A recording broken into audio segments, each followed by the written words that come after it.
período que nós podemos dizer de um século anterior ao cristianismo, até uns 2 séculos já na era cristã, existe um florescimento de movimentos muito estranhos, né? Seitas religiosas, algumas vindas do Oriente, outras improvisadas com a costura de vários elementos. Tudo isso denotando, vamos dizer, uma consequência daqueles fenômenos que nós já dissemos, que é a decomposição, né, da polis, tá certo? E vamos dizer, a angústia generalizada, né, de não ter a que se ater, a pessoa não ter um ponto de orientação na existência. Esse período, evidentemente, ele não era muito favorável à especulação filosófica, porque a especulação filosófica pressupõe, por um lado, um motivo. Esse motivo é certamente uma dúvida, um espanto, uma perplexidade, mas ele pressupõe, por outro lado, alguns meios, tá certo? Então, os motivos já existiam nesse período, quer dizer, perplexidade não faltava, mas faltavam os meios. Os meios seriam, em primeiro lugar,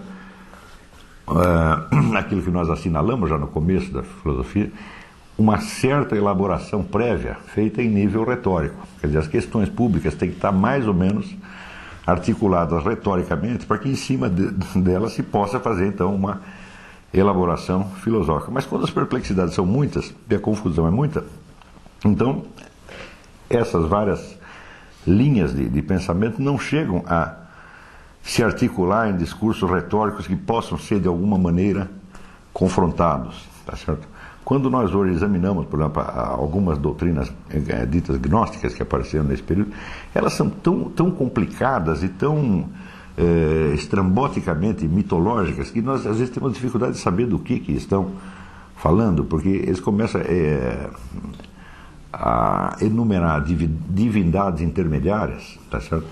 Que a nós nos parecem meras figuras de linguagem, mas que eles estão tratando como se fossem entidades reais, umas entidades esquisitíssimas, tá certo? Que não tem para nós a menor presença e que não tem mesmo a consistência poética dos deuses da mitologia, tá certo? Então a impressão que nós temos é estar lidando com figuras de pesadelo, tá certo? Então aí havia a motivação, mas não havia a condição, não havia os instrumentos. Mas nós não podemos dizer que esse estado foi geral e que todo mundo foi contaminado por ele. Não, houve nesse período pelo menos um esforço filosófico dos mais notáveis e que surge de uma situação de perplexidade e que é daquelas típicas que geram a motivação filosófica, que é uma confrontação, uma contradição entre duas correntes de ideias que estão perfeitamente delineadas, tá certo? Na época havia muitos judeus espalhados por toda parte no Ocidente e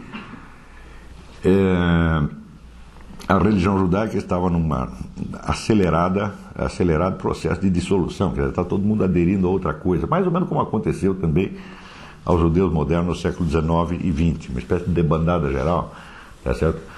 Um entra para a maçonaria, o outro entra para o Partido Comunista e vai se integrando em outros esquemas sem deixar de ser judeu e ter alguma raiz na comunidade judaica.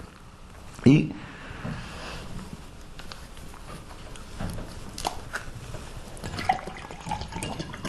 nessa altura havia, então, entre os porta-vozes, representantes da tradição judaica, uma preocupação muito grande com esta confusão. Eles temiam que as novas gerações de judeus já não conseguissem sequer compreender do que Moisés estava falando, mesmo porque a maioria deles já não sabia falar hebraico, e a educação deles inteiramente latino-grega. E foi justamente um desses camaradas que, não sabendo falar hebraico, mas se considerando um judeu de coração, ele tenta fazer uma confrontação entre a tradição judaica e a filosofia grega. Tomada, vamos dizer, a tradição judaica na sua expressão bíblica, tá certo? E já com todos os comentários tradicionais, portanto você tem uma doutrina perfeitamente exposta e bem conhecida, e do outro lado, tomando a tradição grega na versão que aparecia na Academia Platônica, tá certo? Então, essa é uma situação de contradição e de perplexidade, mas não de total confusão. Quer dizer, a total confusão não pode ser elaborada filosoficamente, ela tem que ter uma primeira elaboração num nível, pelo menos, poético-retórico, tá certo? Mas, neste caso, não. Onde é uma contradição, uma confusão, mas filosoficamente elaborável. Então aparece esse cidadão que chamava Filon, da cidade de Alexandria, e ele tenta expressar o judaísmo nos termos da filosofia grega, com a ideia de que mais ou menos tudo aquilo que os gregos tinham descoberto e elaborado já estava, pelo menos em germe, dentro da Bíblia, tá certo? Então ele escreve um livro que se chama A Criação do Mundo segundo Moisés, que é um dos grandes livros filosóficos de todos os tempos.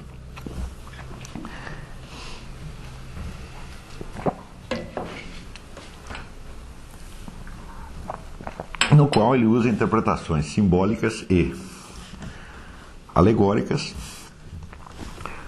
para buscar identidade entre as doutrinas bíblicas e o ensinamento de Platão, particularmente como aparece de Platão e de Aristóteles, mas particularmente de Platão, tal como aparece no livro Timeu. Essa expressão de uma doutrina bíblica em termos filosóficos gregos, ou vice-versa, de uma filosofia grega em termos bíblicos, é uma coisa que nós vamos ver reaparecer muito mais tarde dentro do contexto cristão. Já certo? Inclusive, essa questão das interpretações alegóricas, durante toda a história do cristianismo, haverá uma elaboração muito profunda da técnica da interpretação alegórica. E o curioso é você ver que uma boa parte disso já estava em Filon de Alexandria antes do cristianismo. Filon nasceu aproximadamente 40 anos antes de Cristo e morreu uns 40 anos depois. E ele não teve contato com o cristianismo.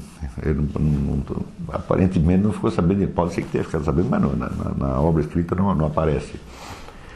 Não aparece nada disso. Então ele está lidando exclusivamente com o Antigo Testamento e com o material grego. Existem muitos autores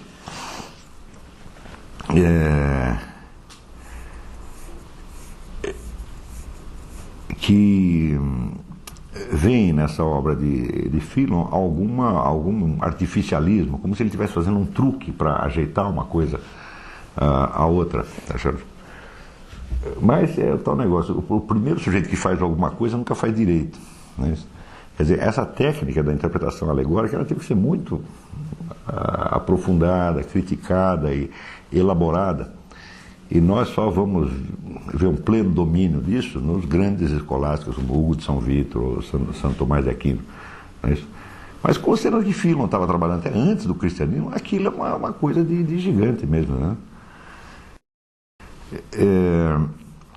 Também, muitas vezes, o historiador com uma excelente bagagem filosófica, mas sem muita compreensão justamente dessa linguagem simbólica e alegórica, enxerga contradições na filosofia de Filon. Você vai ver muitos autores que dizem, não, Filon confunde duas coisas, ele por exemplo, ele confunde o negócio dos anjos com as hierarquias angélicas, com a hierarquia das ideias, né? Que são coisas incompatíveis, mas na verdade não são incompatíveis, não são teorias alternativas, tá certo?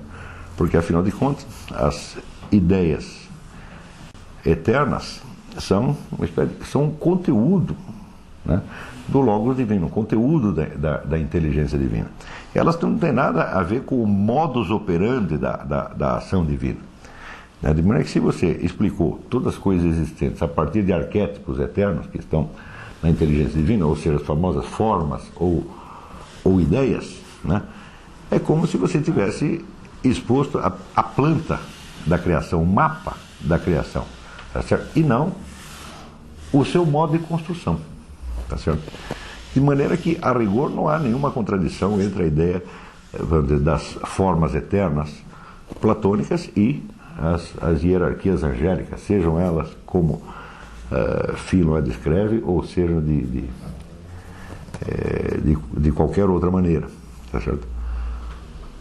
Outra coisa também notabilíssima em Philon é que ele sintetiza de algum modo a ideia do supremo bem platônico.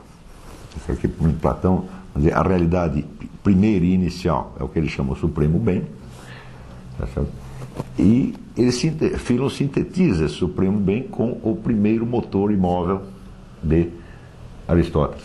O que também não são, vamos dizer, duas ideias antagônicas, não são teorias. Quer dizer, o primeiro princípio é o supremo bem ou é o primeiro motor imóvel? Não. É o primeiro motor imóvel, o qual é o próprio supremo bem. Entendeu? E Philon já diz isso de maneira explícita. Quer dizer, para ele, Deus é o supremo bem e, ao mesmo tempo, o primeiro motor imóvel, tá certo? de Aristóteles. É o que é a mesma coisa que você dizer que se corresponde a você falar de Deus, vamos dizer, numa linguagem, vamos dizer, moral, numa linguagem metafísica. Mas, no fim, está falando da mesma coisa. Então, essa obra de Philon, ela ela lida, eu creio que ela lida até a década de 30 ou 40 do século XX, ela parecia uma coisa. Mas nos anos que se seguiram, houve um progresso imenso da interpretação dos textos sacros. Né? Graças aos autores como Henri Corbin, Fritjof Schwann, Seydou Hossein. Então, e quanto mais isto progride, mais você vê que aquele universo do Philon faz muito sentido. Tá certo? Então, é uma época de extrema decadência filosófica, de confusão, de degradação, tá certo? Mas tem ali um camarada que ele não participa inteiramente do ambiente de degradação porque pertencia a uma outra comunidade, tá certo? Então,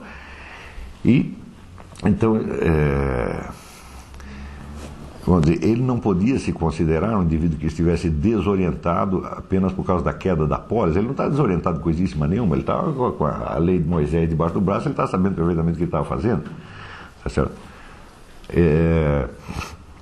Então ele não padece pessoalmente da confusão ambiente, tá certo? Note bem que todo problema, para poder ser filosoficamente elaborado, ele já precisa ter o filósofo precisa ter uma certa distância em relação, né, a esse problema, porque senão não tem nem a linguagem para expressar. Todo problema que nos acerta no coração, no fígado, ele só pode ser expresso poeticamente. Se não tem nem expressão poética, ele não tem elaboração nenhuma coisa, não tem nem nome. Tá certo? Então, quando se trata de um problema existencial direto, seja pessoal, seja da comunidade, a primeira expressão é necessariamente poética. Tá certo? E a elaboração filosófica tem que ser muito posterior a isso. Quer dizer, já supõe um domínio dos instrumentos linguísticos necessários para nomear, classificar as coisas, etc, etc. Então, Philon pôde ser um grande filósofo num período de decadência filosófica, precisamente por ele que ele está poupado da degradação coletiva, mas, ao mesmo tempo, ter na mão um problema, vamos dizer, filosófico passível de ser equacionado e tratado, né, que é o problema exatamente da relação entre a sabedoria judaica e a sabedoria grega. Note bem que até hoje, de vez em quando surgem esses problemas de influência de uma tradição na outra, né? Então, evidentemente, o defensor ou porta-voz de uma tradição tenta mostrar que a dele é mais antiga, mais bonita, e que Que negócio, tudo que eles sabem aprendendo com a gente, né? E se isso for interpretado historicamente, tá certo? Então, evidentemente, tudo que o Philon diz está errado, porque não há nenhuma prova de que algum sujeito discípulo de Moisés tinha ido até a Grécia e ensinado nada para os caras. Não há nada. Historicamente, isso não faz sentido. O que faz sentido é de uma prioridade, de certo modo, ontológica. Vamos dizer que o conhecimento que os judeus tinham de Deus é um conhecimento, assim, podemos dizer que foi por uma experiência histórica. Todo o trajeto dos judeus tinha sido um constante diálogo com Deus. A história praticamente é sempre a mesma. Deus manda eles fazer alguma coisa, eles não fazem direito, daí se ferram todo, daí volta para trás, conserta, começa de novo. São 5.000 anos que o negócio está assim. Tá certo? Então tem uma experiência da coisa, tá certo? E por outro lado,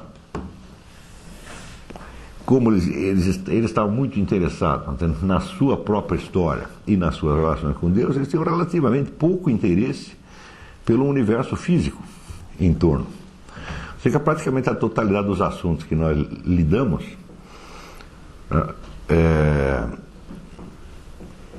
pode ser articulado numa cruz, onde você tem, por um lado, o polo superior da realidade, chame Deus, infinito ou absoluto, como você queira, o polo interior, inferior e interior, que é a alma humana, que somos nós mesmos, tá certo? E na horizontal você tem dois dados do mundo externo, que são um, a natureza sensível, tá certo? E o outro, o mundo da sociedade, da história, etc. Então, nós podemos dizer que o mundo judaico ele se articula todo em torno de dois polos, Deus e a história. Não é isso? E a história do próprio povo judeu, né? As referências à alma individual são poucas e as referências à natureza física são puramente ocasionais. Ora, a cultura grega é exatamente o contrário. Ela está interessada, sobretudo, vamos dizer, na natureza e na alma do indivíduo. Tá certo? Então, claro que está interessada também na polis, na constituição do Estado, etc. Porém, não como um fenômeno que deve ser estudado em si mesmo, e sim como uma consequência normativa a ser extraída do conhecimento da natureza e da alma humana. Conhecendo a constituição do cosmos e a constituição da alma humana, então daí nós deduzimos como deve ser a constituição do Estado. Tá certo? Mas você não verá neles, por exemplo, um interesse pela sua sociedade considerada historicamente, tal como você vê entre os judeus, que tem uma espécie de registro da continuidade da história. Não é só um registro, eles não têm um registro, eles têm uma reflexão histórica, dizendo, olha, hoje está acontecendo tal coisa porque 15 anos atrás Deus mandou fazer tal negócio, nós não fizemos, daí deu tudo errado, vamos tentar de outro jeito. Quer dizer, é uma contínua reciclagem da sua consciência histórica. Isso é característico do judeu. Hoje todos nós tentamos fazer isso, né? Exceto o brasileiro. O brasileiro aconteceu um negócio semana passada e eu já esqueci. Então, quando vem a consequência, ele não junta, né? O Gilberto Amado que dizia que quando via um brasileiro capaz de juntar a causa e consequência, ele tinha um orgasmo. Né? Tão raro que é isso aí, né? Mas, de modo geral, as sociedades modernas têm um grande interesse em saber, vamos dizer, a conexão histórica de causa e efeito daquilo que está ali acontecendo, né? Mas os judeus já tinham isso numa época em que ninguém tinha pensado nisso e, em compensação, não tinham praticamente nenhuma ciência sistematizada do cosmos, tá certo? E nem da alma individual humana, não é isso? A ausência do interesse pela alma humana vem do fato de que o destino de cada judeu era o destino da comunidade judaica. Se a comunidade vai bem, ele vai bem. Se vai mal, vai mal. Então o problema não era a salvação da alma, era o problema da salvação de Israel. Mais tarde, a igreja verá nisto também uma analogia da alma. Não é isso? E tudo aquilo que você vê Deus falando a propósito de Israel no Antigo Testamento pode ser interpretado analogicamente como referido à alma do indivíduo num outro plano, Quer dizer, cada um de nós também é esse povo judeu que é premiado com o dom da profecia. O dom da profecia é inerente ao ser humano, nenhum bicho faz profecia. Quer dizer, o ser humano é profeta por vocação, e essa vocação aparece de uma maneira mais patente no povo judeu, com um chamamento, com o anúncio de uma vocação, tá certo? E esta vocação às vezes o povo se aproxima dela no sentido da sua realização, às vezes a esquece e atrai. Então aí tem toda uma dialética da vocação, destino, realidade e providência. Então este era o mundo judaico. O mundo grego era um mundo completamente diferente. Era um mundo em primeiro lugar, de dados da natureza. O grego se interessava sobretudo pelo mundo físico em torno, o mundo sensível, que era para ele o grande enigma. Você vê que todos os filósofos pré-socráticos, a única coisa que eles perguntavam, no fim das contas, do que é feito tudo isto? Quer dizer, a pergunta mais material não poderia ser. Tá certo? Eles, desde o início, têm, vamos dizer, algumas preocupações que seriam até científicas no sentido moderno da coisa, outras não tão moderno, mas de qualquer modo o tema era o cosmos, a ordem do mundo físico, tá certo?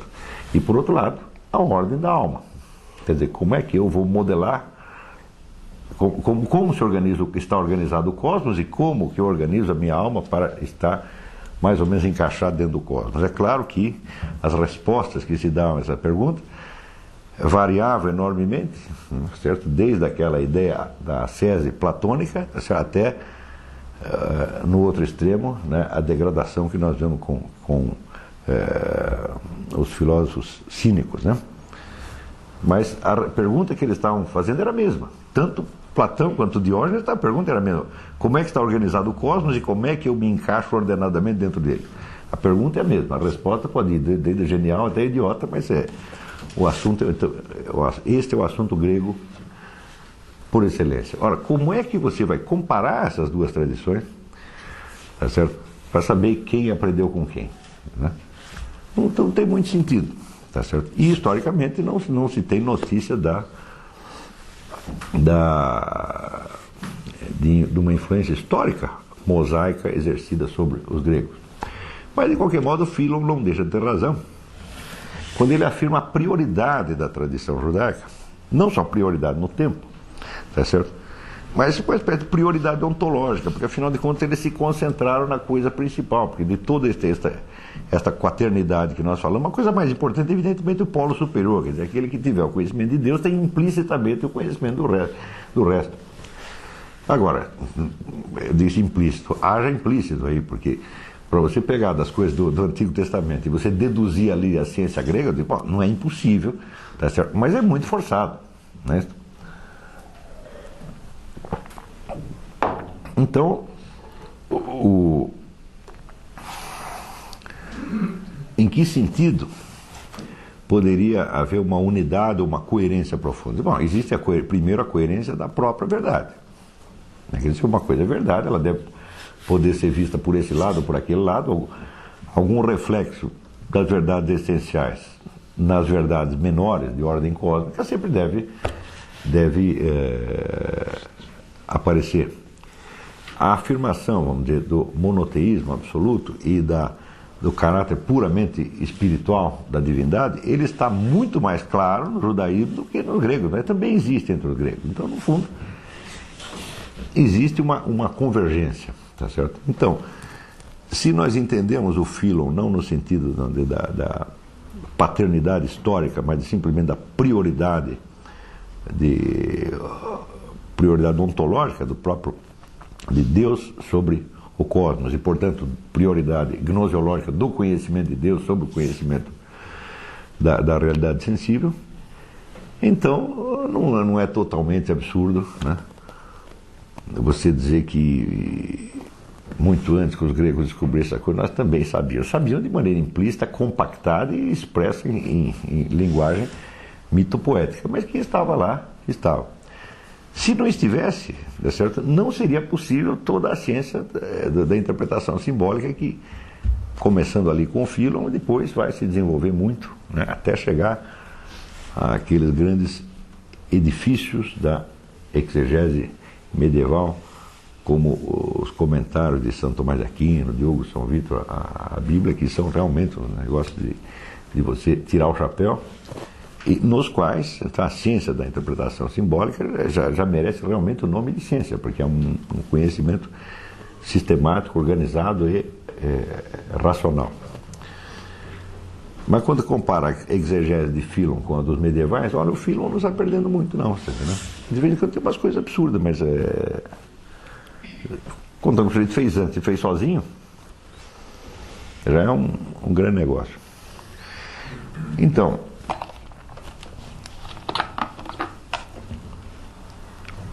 uma das condições básicas, se vocês entenderam direito a noção do projeto socrático, né? Quer dizer, o que é o projeto e que é a ambição filosófica básica? E quais são os seus componentes essenciais, que seriam o chamado ponto arquimédico, quer dizer, a base da segurança do conhecimento, o discurso racional e sistemático em torno disso, tá certo? E, por fim, a ação coerente com o discurso, a ética coerente com o discurso. E entendo que esse componente está mais ou menos presente em todas as filosofias existentes. Vocês entendem que é inerente ao projeto filosófico a ideia do esforço de investigação. Do esforço de investigação e, portanto, a ideia da maturação do próprio filósofo, da própria personalidade, da própria alma do filósofo, na medida em que ele, realizando esta unidade do conhecimento, apreende nela a própria unidade da sua alma, do seu destino, da sua pessoa e adquire, portanto, os critérios para dar uma unidade coerente à sua ação moral. Não é isso? Isso quer dizer que nenhuma doutrina na qual você não veja o esforço de investigação, certo? E este esforço de unificação e, portanto, a disposição de enfrentar todas as contradições pode ser dita jamais uma doutrina filosófica. Uma doutrina que vem pronta, tá certo? E que você, quando enfrenta as contradições, é somente no sentido de derrubar o adversário, tá certo? Ou seja, de rejeitar a doutrina contrária, então você não tem a doutrina filosófica de jeito nenhum. Então, ou será uma doutrina esotérica, ou uma doutrina religiosa, doutrina revelada, alguma coisa assim, mas filosofia não é. Tá certo? Então, é nesse sentido que nós não podemos dizer, por exemplo, que todas as doutrinas gnósticas que aparecem nesse período são filosóficas. Não? Podem tratar, às vezes, acidentalmente, de assuntos filosóficos, tá certo?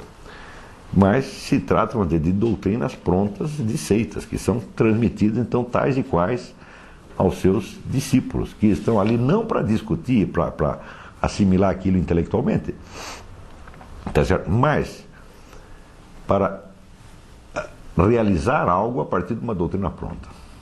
Então está aqui, né, a doutrina pronta que explica a origem do mal do mundo e a saída, a porta de saída. Não interessa qual seja, nós não vamos aprofundar agora, né, no estudo das doutrinas gnósticas, certo? Mas basicamente a ideia de que a própria criação do mundo é má. Quer dizer, o mundo foi criado por um engano, tá certo? Não foi propriamente o Deus espiritual que criou, foi um outro que por sacanagem fez o mundo e nos aprisionou aqui, né,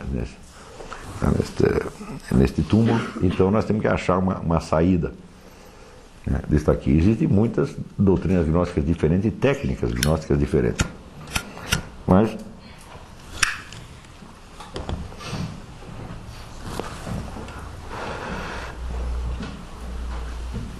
nenhuma delas pode ser considerada filosófica, porque se no projeto filosófico é inerente ao projeto filosófico a ideia do esforço de investigação, então é também inerente ao projeto filosófico o amor à contradição, o amor à investigação dialética.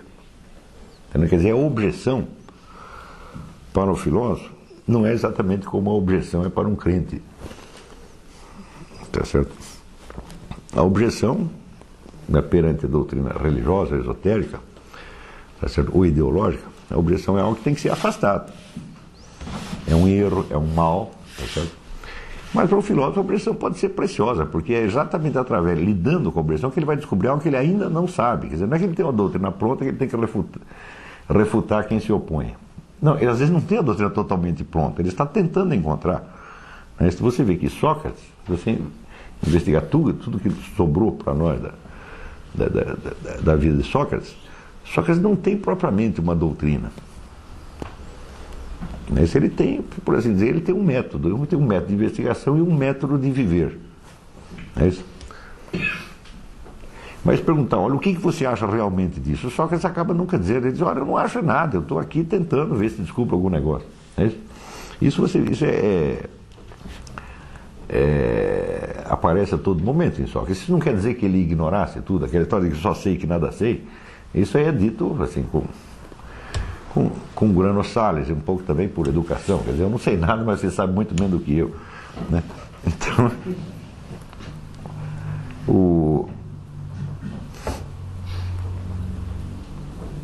quer dizer, para um indivíduo ser um filósofo de pleno direito, não é necessário que ele tenha uma doutrina filosófica. Ele pode ter nenhuma.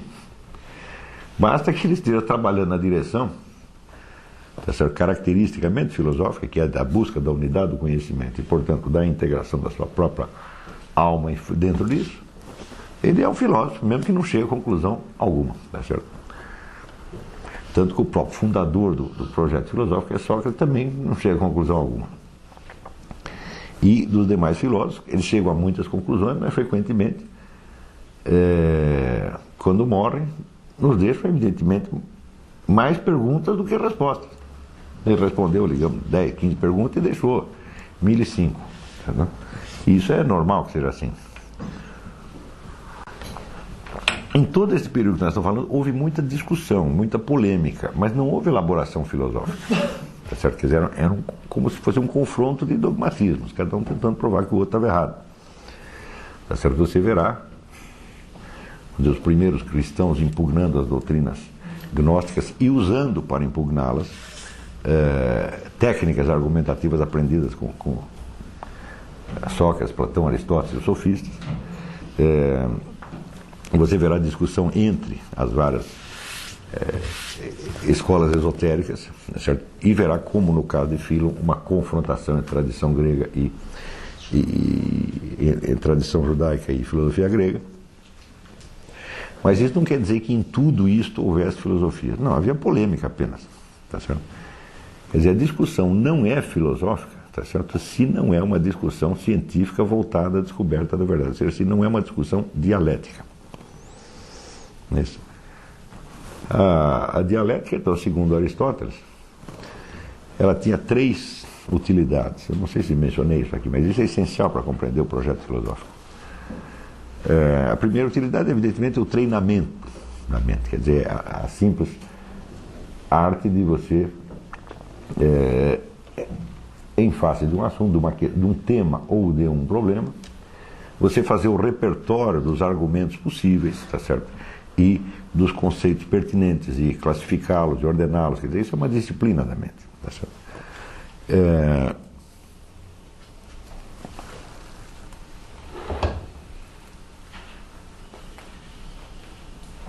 A segunda utilidade era, evidentemente, nas discussões públicas. Quer dizer, para você resolver alguma questão que estivesse em discussão. E a terceira utilidade, que é mais interessante, ele diz que a dialética é o meio de você encontrar as premissas num assunto onde você ainda não tem as premissas. Porque em toda discussão, vamos dizer, a arbitragem e a solução final é dada, né, em função de premissas que já estão aceitas. Agora, se você não tem as premissas, como é que você vai resolver? Então, a discussão, ela tem que seguir, de certo modo, ao contrário. Em vez dela ir para dentro para tirar as conclusões, ela tem que ir para trás para buscar as premissas que estão, né, ocultas ou não declaradas, ou que estão inconscientes. E a dialética, justamente, a confrontação das doutrinas opostas e contraditórias, é o que permite você escavar e encontrar os princípios. Isso quer dizer, no fundo, que a dialética é a disciplina científica fundamental. É o método científico propriamente dito. Embora Aristóteles distinga o que é uma discussão dialética de uma discussão científica. A discussão científica, para ele, é a que já está estruturada de maneira perfeitamente lógica. E só tem um problema. Como é que você chega lá? Através da dialética. Tá certo? Então, onde não existir a elaboração dialética, não há filosofia. Por mais que pareça haver. Agora, muitas vezes, parece não haver, mais há. Muitas vezes o indivíduo parece estar afirmando coisas de maneira puramente dogmática, mas ele está fazendo isso apenas por uma questão de abreviatura. Isso acontece frequentemente em Nietzsche. Né? Nietzsche, você sabe, Nietzsche sofria de sífilis, teve sífilis terciária, e tinha dores de cabeça horríveis, vivia doente, então ele tinha poucos momentos de paz e de lucidez por dia para trabalhar. Então aprendeu a escrever compactadamente em aforismos. Então muitas vezes tem aforismos que parecem puramente dogmáticos, puramente afirmativos ou puramente negativos, mas nos quais está subentendido uma elaboração dialética. Certo? Em outros casos parece haver muita dialética porque tem muita discussão, mas não tem dialética nenhuma porque tem apenas, vamos dizer, a refutação de uma oposição. Tá certo? Então, quando surge o cristianismo, surgem naturalmente os defensores do cristianismo, como Santo Irineu, tá certo? Tertuliano, Orígenes, Clemente de Alexandria. Tá? E nesses, nuns, você vê realmente algo de filosofia, em outros não. Tá certo? Então, cria-se uma situação no qual o filósofo não sabe, o historiador da filosofia não sabe propriamente se esses indivíduos pertencem à sua disciplina ou se não pertencem. Mas, com um pouquinho de paciência, você verá que a história da filosofia tem que mencionar todos estes, mas sem incorporá-los na própria disciplina. Ela vai ter que discutir justamente para, às vezes, poder tirá-los e dizer, não, isso aqui está realmente fora da filosofia, embora tenha exercido influência sobre filósofos. Exercido influência como? Esses camaradas eles defenderam certas ideias, defenderam não filosoficamente, de maneira puramente retórico-dogmática, tá certo? Mas isso depois deu assunto para algum filósofo. Então, aquilo que um sujeito trata num plano retórico dogmático pode ser tratado por outro filosoficamente. Tá certo? Então, entre os primeiros apologistas, predomina, quer dizer, antes mesmo de falar do próprio cristianismo, eu vou falar dos apologistas do cristianismo, que é um assunto mais externo. Entre os primeiros apologistas do cristianismo, a ideia básica é de que aquilo que tinha acabado de acontecer, a revelação cristã, é um negócio tão importante e tão fundamental, tão básico, que perto dela, como diz, cessa tudo que a antiga musa canta. Quer dizer, tudo que os filósofos falaram não interessa mais, é tudo bobagem. Nós viemos aqui com um negócio que é, vamos dizer, a solução de todos esses problemas. Esta é a primeira impressão que os apologistas, São Justino, São Irineu, passam. Tá entendendo? A rejeição da filosofia chega até em Tertuliano, vamos dizer, a extremos de desprezo, de rancor, de ódio contra os filósofos. Tertuliano é um dos grandes escritores da humanidade. Quem nunca leu, leia. Porque mesmo quando está dizendo besteira, é absolutamente maravilhoso. Pela força como é que se diz, da eloquência, tá certo? E Tertuliano joga tudo fora. Aquilo não apenas não se aproveita, como aquilo é heresia, é um negócio pecaminoso e tem que ser esquecido, tá certo? Ao passo que outros, como Clemente de Alexandria, começam a perceber que existe um elo de continuidade, quer dizer, o mesmo elo de continuidade que Philon viu entre a revelação antiga judaica, tá certo? E a filosofia grega, haveria entre a filosofia grega e a nova revelação. Se Moisés, de certo modo, antecipa toda a filosofia e a ciência gregas, tá certo? Sob a forma compactada e simbólica, né, da linguagem do Pentateuco, a filosofia grega ela elabora e abre caminho, tá certo? Para que a revelação cristã se tornasse inteligível, se tornasse até possível, tá certo? Então Clemente diz que a filosofia é o pedagogo que leva até o Cristo. Ora, isso é uma observação muitíssimo interessante, porque se vocês lembrarem do que eu disse da transição da tragédia grega para Sócrates, lembra disso? O que era a tragédia? Era a confrontação entre a lei divina, tá certo? Tal como apreendida por um indivíduo humano, e, vamos dizer, a lei da polis, a lei da sociedade, tá certo? A lei do Estado, que remotamente também teria a mesma fonte divina. Tá certo? É como se Deus tivesse, vamos dizer, por um lado se manifestado na ordem social e por outro lado se manifestado na alma humana.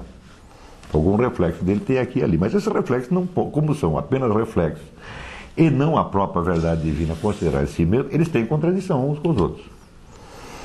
Não é isso? E é justamente esta contradição que aparece na tragédia grega. Tá certo? A tragédia é um drama cívico que visa justamente a propiciar que a coletividade reintegre estas verdades, tá certo, divinas, que não estão explicitamente contidas na lei da polis, na lei do Estado. Tá certo? Então, o teatro funciona durante algum tempo como um mecanismo de equilíbrio entre as exigências da coletividade e as exigências mais profundas do indivíduo consciente. E aí chega um ponto que o teatro não funciona mais. Quer dizer, o teatro não exerce mais aquela ação persuasiva, tá certo, e calmante que eleva a população a uma antevisão de uma sabedoria superior ao próprio discurso da comunidade. E nesse instante o que acontece? O teatro vira realidade. A vida de Sócrates é exatamente isso. Sócrates é condenado à morte exatamente porque o que ele tinha aprendido da lei divina já era, como é que se diz, incompatível, já era inaceitável pela comunidade. Então a comunidade o sacrifica. Tá certo? Só que ao longo de toda a vida de Sócrates, ele nunca se preocupou com isso. Como é que ia morrer ou deixar de morrer, como é que o negócio ia terminar. Ele estava simplesmente, né, ensinando àqueles indivíduos algumas condições intelectuais para a investigação da verdade. Só isso era tudo o que ele estava fazendo. Mas com o cristianismo acontece uma coisa diferente. O mesmo drama, né, é vivido, tá certo? Só que num plano imensamente mais claro, mais explícito e mais luminoso. Primeiro, porque ele é anunciado de antemão. É anunciado na própria tradição hebraica, tá certo? Tem um monte de menções, né? Não só tem um monte de menções ao Messias, tá certo? E atualmente você sabe que descobriu-se que o nome de Jesus já está dado no Antigo Testamento. Foi descoberto agora desse ano, né? Os cabalistas lá fizeram uns cálculos e disseram, opa, já estava falando explicitamente o nome de Jesus, né? E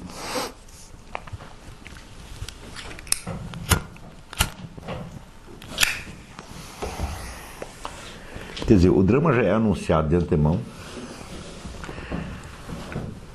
Aquele indivíduo que é portador da verdade divina, ele não é somente o portador, mas ele é apresentado como a própria inteligência divina. Entendeu? Então, ele não é alguém que captou algo. Ele, desde o início, ele diz, eu sou o Logos, eu sou o Verbo divino. E por causa disso mesmo, os caras vão me matar. Não? Então, quer dizer, aí já não é mais só o teatro que virou realidade. A verdade que era antecipada, de certo modo, no teatro grego, e que é vivida nos momentos finais de Sócrates, tá certo? Aparece aí não só como um acontecimento, mas como o acontecimento central. De tal modo que toda a explicação da vida humana estará contida nisto aqui. É como se a vida, paixão e morte do nosso Senhor Jesus Cristo explicasse retroativamente o que se passou com Sócrates e o que se passou no teatro grego. De modo que quem assistisse a peça no teatro grego, ou quem visse o que se passou com Sócrates, podia certamente considerar esses acontecimentos muito importantes, mas dificilmente teria a ideia de explicar todo o universo a partir deles. É isso? E pior, a história não apenas se desenrola desta maneira anunciada, com muita antecipação, o próprio personagem, o próprio Cristo, com bastante antecedência, explica o que vai acontecer, como a coisa acontece e depois o homem ressuscita para confirmar aquilo. Ressuscita e aparece perante um monte de gente e fala com um monte de pessoas. Mas olha, se ficou alguma dúvida, se ainda vocês não entenderam aquele negócio, porque no teatro grego você podia sair, você viu a história, né? Você pode entender, pode ter aquele impacto, né? Mas não quer dizer que você tenha compreendido. Aristóteles dizia que o teatro, a arte narrativa, a arte dramática, nada ensina, mas deixa em você um profundo impacto. Este impacto é a atuação do discurso poético. Ele ainda não é uma intelecção. Ele é uma matriz de muitas intelecções possíveis. Você pode passar o resto da vida pensando sobre aquilo, tá certo? Mas, inicialmente, você não entendeu nada. Você simplesmente percebeu. Né? Quer dizer, o teatro vai impactar você como um fato, uma coisa que aconteceu. Aquele que assistiu à morte de Sócrates também ficou impressionado, mas não quer dizer que tenha compreendido. Ele sempre pode achar que aquilo foi coincidência. Ah, foi um azar desgraçado, pô, então se Sócrates tivesse fugido, né? Sempre tem um se, podia ser de outro jeito. Não é isso? Então, sei lá, Antígona podia desistir daquele negócio, tá entendendo? Ou sei lá, as pessoas podiam ter sido convencidas a agir de outra maneira. E no caso de Sócrates poderia ter dado no pé, poderia ter dado uma propina para os caras, poderia ter sido diferente. Mas no caso de Jesus Cristo, não, já veio anunciado de antemão, olha, vai ser assim, assim, assim, assim, por causa disso. E depois ele ressuscita, mas olha, se não entendeu o que passou, eu estou aqui para dar mais uma explicaçãozinha.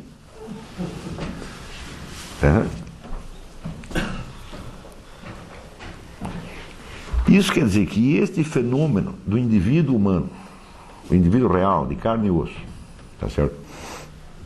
Que é o portador da verdade divina, tá certo? E que por causa disso entra em choque com uma outra verdade externa que também deriva da verdade divina, né? Que não é uma coisa do diabo, não foi o diabo que inventou, é apenas, vamos dizer, uma palavra divina antiga, cristalizada em instituições, leis, etc, etc, e que, portanto, já não tem aquela flexibilidade vivente da alma do indivíduo, tá certo? No caso do Cristo, já não é nem o indivíduo que tem a flexibilidade vivente, mas ele mesmo diz, eu sou a vida. Você está entendendo? Quer dizer, esta alma, tá certo, que manifesta entre nós, a presença da inteligência divina, ela é a própria vida, tá certo? E o resto? Bom, o resto foi vida antigamente.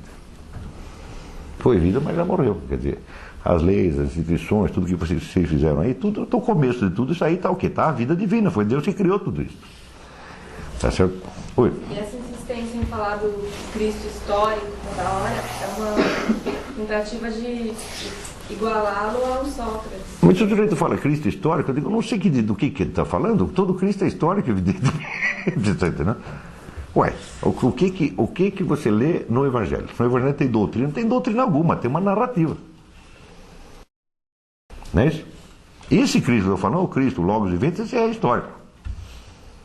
Agora, se você quer distinguir, tá certo, entre um negócio de um indivíduo chamado Cristo, um indivíduo qualquer chamado Cristo, e o Logos divino, então você que cortou a história em dois. Porque isso não é a história de um sujeito que foi crucificado. Crucificado tem um bando de gente. Não é assim. Não foi assim que aconteceu. Não tinha 2 ladrões que foram crucificados com ele? Por que o ladrão foi crucificado? Porque não conseguiu dar no pé em tempo. Não é isso? Agora, ele não. O cara já vinha anunciando. Olha, Está aqui anunciado na lei dos profetas, vai acontecer assim, assim. E não adianta vocês quererem me tirar da encrenca, porque isso é a história. Esta é a verdadeira história. Isso quer dizer que não é possível você separar o sentido do acontecimento, por um lado, da materialidade do acontecimento, por outro, porque essa materialidade é a materialidade do próprio sentido. O que aconteceu foi exatamente o que ele disse que ia acontecer. Você está entendendo? Então, você querer distinguir, tem um lado um Cristo de carne e osso, e por outro lado tem o Cristo da doutrina e tal. Fala, mas escuta, mas se fosse assim, a coisa não poderia ter acontecido. Você está entendendo? Teria que ser, vamos dizer, um tecido, teria que ser um milagre muito maior do que a ressurreição do nosso Senhor Jesus Cristo. Porque, olha, tem aqui um indivíduo que não está sabendo nada, é um cara como qualquer um, idiota como qualquer um de nós, né? E foi crucificado, né? E criaram um culto em torno dele. E por uma coincidência dos demônios, aconteceu tudo exatinho do jeito que estava nos profetas, que ele disse que ia acontecer. Foi coincidência. Eu digo, mas isso é mais fácil ressuscitar do que fazer isso aqui. Você está entendendo? Quer dizer que quando aparece um camarada dizendo, não, aqui nós vamos fazer o que? O Cristo histórico. O Cristo histórico com esta nuance, né? Separar o Cristo histórico, material, etc., do Cristo espiritual. Eu digo, mas isso só existe de separação, você dá na sua cabeça, pô. E o Cristo espiritual é objeto de fé só? Também, não, ainda tem essa. Quer dizer, né, depois veio um... Quer dizer, tudo aquilo que os profetas diziam já era tudo objeto de fé. Eles tudo um sujeito acreditou nisso, depois outro acreditou, depois outro acreditou, e depois, por uma baita coincidência, aconteceu tudo assim. Você está entendendo? E aconteceu pior, para o próprio sujeito que disse que ia acontecer. Quer dizer, é claro que é uma coisa de idiota, é uma coisa de criança. Você está entendendo? Nós temos que entender, vamos dizer que a vida, a paixão, a morte, a ressurreição do nosso Senhor Jesus Cristo é um fato, aconteceu, porra. Você não precisa entender. Isso não é uma doutrina, não é um objeto de fé, é uma coisa que aconteceu. Você está entendendo? É mais difícil você negar isso do que você aceitar. Sendo que para você negar, bom, se você nega que foi assim como ele mesmo disse que era, então é porque você tem uma outra explicação. Então você tem que me dizer que a sua explicação é melhor. Agora a sua explicação começa, tá certo? Por exigir que eu creia, tá certo? Num tecido de coincidências absolutamente impossível. Quer dizer, você está me exigindo mais fé do que Nosso Senhor Jesus Cristo. Eu acredito no Nosso Senhor Jesus Cristo porque ele só pede para eu acreditar no negócio que aconteceu e que está acontecendo. E você está pedindo para eu acreditar numa conjectura. Tá certo? Que é uma verdadeira loteria esportiva. Você está entendendo? E você pode ter certeza, sempre que entra esse negócio agnóstico, materialista, tal, o que está em jogo no fundo é só uma coisa, burrice. Burrice mesmo, entendeu? Falta de inteligência. Por que o senhor acha que essas investigações que temos fazer a respeito de um Cristo histórico, que seria um homem comum, se concentram sempre em aspectos técnicos? Por exemplo, eu vou pegar o Santo Sudário e ver qual é a idade dele, como se fosse para investigar um homicídio, entendeu? E não com afirmações mais ou menos lógicas, porque isso é bastante lógico, é mais fácil... Bom, por exemplo, a questão do Santo Sudário, o Santo Sudário não tem nada a ver com a história. Não é isso? O Santo Sudário aparece muito depois. Não é isso? Eu estou aqui, por exemplo, São Justino não sabia que tinha Santo Sudário nenhum, Santo Irineu não sabia, Clemente não sabia, Orígenes não sabia, eles vão ser menos cristãos. Por exemplo, o Santo Sudário, não fede, não influi nem contribui. Você está entendendo? Você pode investigar num monte de coisa. O problema não é isso. Aqui tem uma história que é relatada, tá certo? Por testemunhas, tá certo? Que estiveram lá e que contam a coisa numa ordem que coincide exatamente com aquilo que esses profetas vinham dizendo desde 3.000 anos antes. Você está entendendo? Oi. Ademais, não, ainda teve que combinar com o leproso para ele curar. Você vai lá e finge que curou. Tá, ou então, você, pelo poder do pensamento positivo, quer dizer, eu vou acreditar que o pensamento positivo do leproso o curou? Eu com o pensamento positivo não curo um calo, não curo uma hemorroida, porra, né?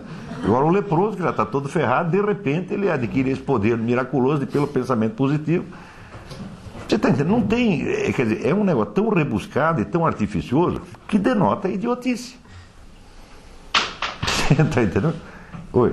Mas existe também a corrente mais hard que fala, não, que não é coincidência. Construíram a história para parecer que... Isso, construíram, porque naquele tempo já existia agência de publicidade, tinha o Duda Mendonça, né? Eles forjaram provas pelo mundo inteiro. Ou seja, a técnica publicitária ela foi todinha inventada a partir do fim do século XIX. Não é isso? E mesmo assim, falhou. Tem um monte de campanha publicitária que falha. Você lança o produto vai para o brejo. Né? Eles querem nos fazer crer que antes disso, no tempo não tinha técnica publicitária nenhuma, tinha uma técnica publicitária implícita, inconsciente, tá certo? Que funcionava pra caramba e que criou, né, os profetas, os santos, etc, etc. Ora, você para acreditar nisso precisa ser muito pueril, muito infantil. É sempre a ideia de que a desconfiança é sinal de maturidade, a confiança é sinal de que você é um atrasado, um caipira. Eu digo, não, depende do tipo de desconfiança, porque essa desconfiança que você está tendo, ela me exige uma confiança muito maior. Então é igual a mesma desconfiança que você tem de fatos até anteriores. Como é? Por exemplo, você tem fatos históricos descritos anteriormente que as pessoas confiam piamente como se aquilo fosse fato. Claro, E disso claro, claro. Quer dizer, você... Na verdade, essa desconfiança, essa suspicácia moderna perante os dados da revelação, ela é profundamente incrédula, porque ela exige você acreditar em muito mais coisa do que a revelação está te pedindo. Olha, a revelação está dizendo o seguinte: o homem era Deus, era o verbo de Deus, e aconteceu isso assim, assim, assim, assim, e curou o leproso, quem morreu ressuscitou. É só isso. Agora, os caras querem que eu acredite numa loteria esportiva, na existência de agências de publicidade, tá certo, etéreas, né, imateriais, que criaram tudo isso, né, mediante aqueles processos mediante o processo de violência simbólica do Pierre Bourdieu, imposição de discurso e não sei o que. Escuta, peraí, você vê, como é que o Papa fazia para impor um discurso? Você pensa que tinha a Rede Globo Televisão, o Papa chegava lá e falava, 70% da audiência ouvia? Não, o Papa falava um negócio, para aquele negócio chegar nas igrejas, levava anos. Você está entendendo? Quer dizer, se o cara que está na igreja, digamos, sei lá, na Irlanda, ele, durante a vida, depois que ele foi para a Irlanda, se ele 2 vezes na vida receber notícia do Vaticano, é muito. Você está entendendo? Então como é que podia haver violência simbólica aí?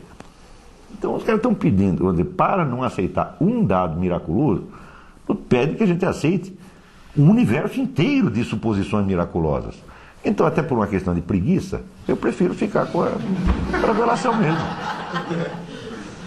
Não é um problema de fé, eu estou dizendo uma coisa científica, pô. Quando você não acredita em Deus, você acredita em tudo mais. Ele diz, desde de acreditar em Deus, não é que não acredita mais nada, acredita em tudo. Acredita em qual? A história da carochinha, Papai Noel, né? Duda Mendonça, etc, etc. Mas uma comparação que às vezes eu vejo não é, nesse sentido. O que esses historiadores usam não é no sentido de que foi uma montagem proposital, de enganar, etc. Eles puxam exemplos, por exemplo... Não, foi inconsciente. Não, foi inconsciente. Não nesse sentido. Eles pegam, por exemplo, aqueles exemplos de sutras históricos budistas, em que se pega um personagem real, por exemplo, o rei Asuka, e aí se constrói toda uma versão extremamente mítica da história dele, e havia exércitos que saíram do solo e combateram, etc. E constrói-se toda uma história mítica em torno de um personagem real, mas essa construção é para representar. Bom, mas você aí no caso você é capaz de distinguir entre os fatos históricos e a construção mítica em torno. Então, justamente o que... Mas acontece que ali não é isso que acontece. É o próprio Cristo que está dizendo, eu sou o verbo divino, eu vou morrer, eu vou ressuscitar. É ele mesmo que está dizendo na hora mesmo que a coisa acontece. Isso não foi acrescentado depois, nada foi acrescentado depois. Tudo o que se elabora, a partir de toda a elaboração doutrinal, é feita a partir desses primeiros testemunhos. E mais ainda, a quase totalidade dos testemunhos foi rejeitada por não estar muito consistente. Quando se ficou com 4 evangelhos, é porque dizer, esses 4 aqui estão confirmados, estão perfeitamente concordantes e não tem maluquice. Havia dezenas de evangelhos. Mas onde o camarada misturava as suas interpretações doutrinais, depois que esses 4 não fazem interpretações doutrinais, conta a coisa e pronto. Agora, se a gente começava a elaborar em cima poeticamente, fala, não, então isso aí não serve. Quer dizer, os 4 evangelhos foram selecionados não por uma questão, vamos dizer, doutrinal, mas por uma questão de documentação. Não que os outros sejam discordantes, não, os outros também são concordantes, só que eles acrescentam mais coisa. Você está entendendo? Nesta separação dos 4 evangelhos válidos e dos outros inválidos, tá certo? Nada foi colocado lá dentro, foi atirado. Pode ser que seja verdade também, mas nós não sabemos. Você está entendendo?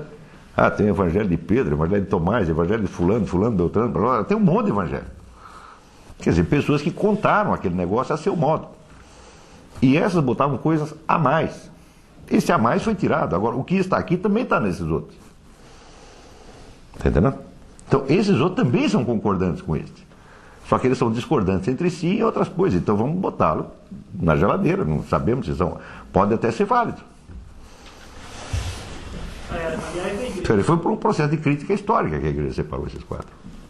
Aliás, a igreja, de vez em quando, ela também pega algum elemento desses outros e fala, não, isso daqui realmente parece que aconteceu. Como claro. A Assunção de Maria, né? Claro, pode ter sido e pode não ter sido. Não é isso? A Assunção de Maria foi ou não foi? Bom, um diz que sim, outro diz que não, outro não fala nada. Então, não é necessário a gente decidir. Tá certo? Agora, existe esses 4 e existe o testemunho oral. Você está entendendo? Que foi transmitido dentro da igreja por muita gente, que é tão importante quanto o evangelho escrito. Então, estes 4 aqui, que aparecem, digamos, 30, 40 anos depois dos acontecimentos,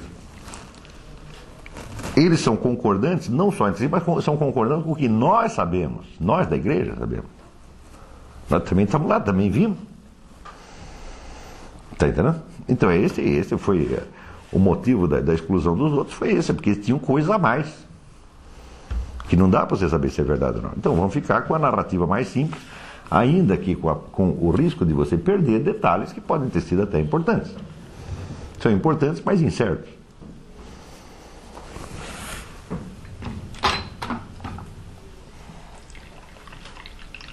E veja você que você fala da construção, quer dizer, uma construção dessa leva séculos. Isso entre a morte do rei, né? Teve lá um personagem, daí depois, eles foram floreando depois, né? Eu digo, leva muito tempo e você precisa ter esquecido a história real para você poder florear em cima. Agora, ali não foi floreado nada. Não tem absolutamente nada a ver uma coisa com outra. Não tem, são processos completamente distintos. Então, mas você, quando quer ser muito esperto, ele acaba ficando até trouxa, entendeu? Quer dizer, você vai desconfiar da coisa, bom, me dê um bom motivo para desconfiar. Por que você vai suspeitar? O sujeito está falando é louco, é mentiroso. Não, não é. Tá certo? Está ganhando algum com isso? Não, também não está. Então, por que você vai desconfiar? Parece que dizem que é bom demais para ser verdade. É bom demais para ser verdade. Agora, se eu contasse para você, dizer, olha, o negócio é o seguinte, tudo isso aí é mentira, foi o diabo que inventou só para sacanear com você. Aí você acredita. Por que você acredita? Porque você tem medo. O senhor não acha que a distância no tempo acaba criando uma certa desconfiança? Porque hoje em dia é muito comum a gente ver as pessoas argumentarem, mas então por que mais ninguém ressuscita? Eu nunca ouvi falar de alguém que tenha ressuscitado, então eu nunca vi ninguém ressuscitar. Ué, porque não é para ressuscitar mesmo. É que se ressuscitar fosse uma coisa que acontecesse para qualquer um, qual seria a novidade ali? Pô? Então, quer dizer, e antes de ressuscitar, já tinha feito outro camarada ressuscitar. Quer dizer, se eu fiz com ele, por que eu não posso fazer comigo? Esse negócio de Lázaro, tinha centenas de pessoas lá que assistiram, pô. E não é o tipo não tinha lá nenhum publicitário, não tinha nenhum jornalista do Globo, tá entendendo? Para inventar a historinha, não tinha. Então, ou seja, a história nos parece contada, vamos dizer, com razoável fidedignidade. Não é isso? É uma história que você não entende. Mas os milagres, eles não têm um aspecto retórico mais do que prova? Eu diria assim, naquela época ocorriam esses milagres, ressurreição e outras coisas assim. Porque havia uma necessidade, vamos dizer assim, de uma espécie de convencimento, porque não havia uma doutrina que você estudava. Mas quer dizer, você vai... Escuta, peraí, mas você vai ressuscitar o sujeito só para convencer os outros? Não estou dizendo isso, mas eu estou falando Eu digo, você, o sujeito, se fosse capaz de ressuscitar, não seria capaz também de inventar um discurso mais convincente? Não é possível. Ademais, tá certo? O milagre, como meio de convencimento, é condenado pelo Cristo da maneira mais taxativa. Ele diz o seguinte, no Evangelho se diz que, né, os gregos, para acreditar numa coisa, eles exigem uma demonstração matemática. E os judeus exigem um milagre. E os dois são malucos. Porque simplesmente a coisa está acontecendo. Quer dizer, qual é o motivo que tem para duvidar? Ademais, você não vê nenhum esforço de convencimento em parte alguma do Evangelho. Porque eu pensei assim, né? Quando você já tem conhecimento da doutrina religiosa, você não precisa de um fato desse. Mas a doutrina religiosa aparece milênios depois. Isso aqui é importante entender. A doutrina cristã foi sendo elaborada ao longo dos tempos, pelos concílios, pelos papas, pelos doutores, etc, etc.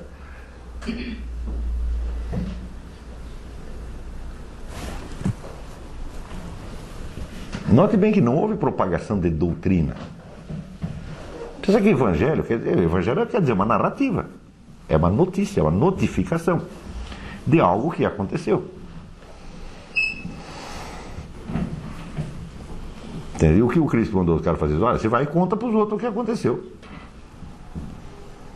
Não se trata de pregação doutrinal.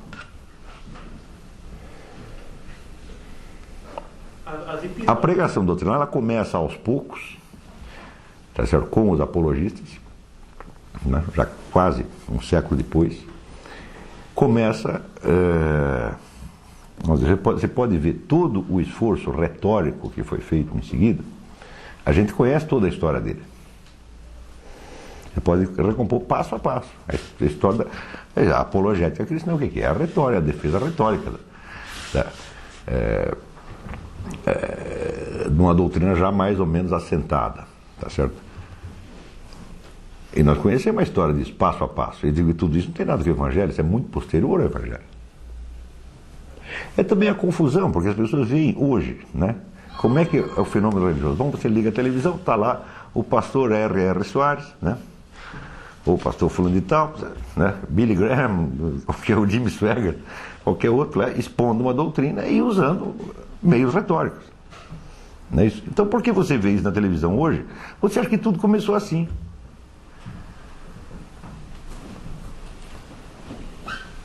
Mas nenhuma religião começou assim. Isso é impossível.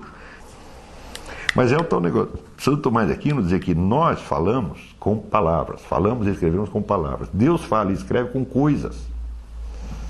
Com fatos, com coisas, com atos, tá entendendo? Então, o discurso divino é indiscernível dos fatos que o enunciam. Então, por isso mesmo, não tem aquela inteligibilidade imediata da doutrina, tá certo? Mas tem o impacto do fato real. E aí está a universalidade também, né? E quando começa a virar doutrina, a coisa vai fragmentar. Claro, a doutrina você pode expor de um jeito ou do outro, daí já começa a surgir controvérsia. Claro que você pode chegar a unificar a doutrina. Mas como é que você unifica a doutrina? Através de inúmeras controvérsias. O que são os concílios, se não, né, imensos, como é que se diz, palcos de controvérsias? Dessas controvérsias, algumas podem ser arbitradas cientificamente, outras não. E daí o que o Papa faz? Ele produz outro fato, ele vai lá, conversa com Deus e diz, olha, Deus diz que é assim. Por quê? Eu também não sei. Ele me diz que é assim, não fui eu que estou dizendo, ele me diz que é assim. Tá certo? Então o que é isto? É uma doutrina? Não, é outro fato. Mas nos concílios existe a utilização de um método dialético. Existe toda a discussão, com todo o critério dialético, científico, mas às vezes com tudo isto não se chega a uma solução. E quando não chega a uma solução, então não tem solução doutrinal. Tá certo? Mas tem uma solução dogmática. Mas aí o fato e o dogma ficam indissoluíveis. O fato e o dogma são o dogma é um fato. Ele não é a doutrina. Hã? Teu Papa vai lá, reza, se recolhe, daí diz, olha, Deus me diz que é assim. Não é uma coisa que o Papa pensou, não é uma elaboração intelectual dele, é algo que lhe foi imposto, de alguma maneira. Está entendendo? Então, você pode passar o resto da sua vida tentando justificar por que é assim. Eu digo, aí você está transformando em doutrina. Está entendendo? Uma doutrina tem que poder ser defendida dialeticamente. Como é que você vai defender dialeticamente a ressurreição do nosso Senhor Jesus Cristo? Você não pode, está entendendo? Porque é um dado, é um fato, você não tem como, ele não é uma ideia, ele não é uma opinião que você pode, não é uma teoria que você pode defender. Como você não pode defender dialeticamente uma árvore, por exemplo? Você não pode defender dialeticamente uma árvore. É isso, Exatamente. A chuva, o sol, está entendendo? Você não pode defender. É um dado. Está compreendendo? Então, é claro que os dados podem ser falseados. Você pode dizer que uma coisa que aconteceu, uma coisa que não aconteceu. Tá certo? Mas isso não é uma discussão doutrinal, é uma discussão histórica. Não é assim? E se você vai discutir esses dados da revelação cristã, então toda impugnação de um dado é feita por um motivo racional. Nunca é irracional. Você não pode rejeitar o dado só porque você não gosta. Se a rejeição daquele dado implica a adesão a hipóteses mirabolantes, então a rejeição do dado não tem razão de ser. Então, se você nega a versão que o próprio Jesus Cristo dá da sua vida, você diz, não foi nada disso que aconteceu. Quer dizer, o cara não era o verbo de Deus, não foi nada disso. Então é o seguinte, então tudo foi um tecido de coincidências muito mais miraculoso do que o que ele está contando. Quer dizer, pessoas afastadas 3.000 anos umas das outras combinaram entre si para produzir um efeito fictício no ano zero da era cristã. Não é tão absurdo, é tão estúpido. Quer dizer, não há motivo para você impugnar isso aí. Professor, qual é a atitude dos judeus diante desse fato? Esse é outro problema. Esse é outro problema. Porque se a nova aliança confirmava a anterior, isso quer dizer que a anterior podia ser cumprida de dois jeitos, do jeito antigo e do jeito novo.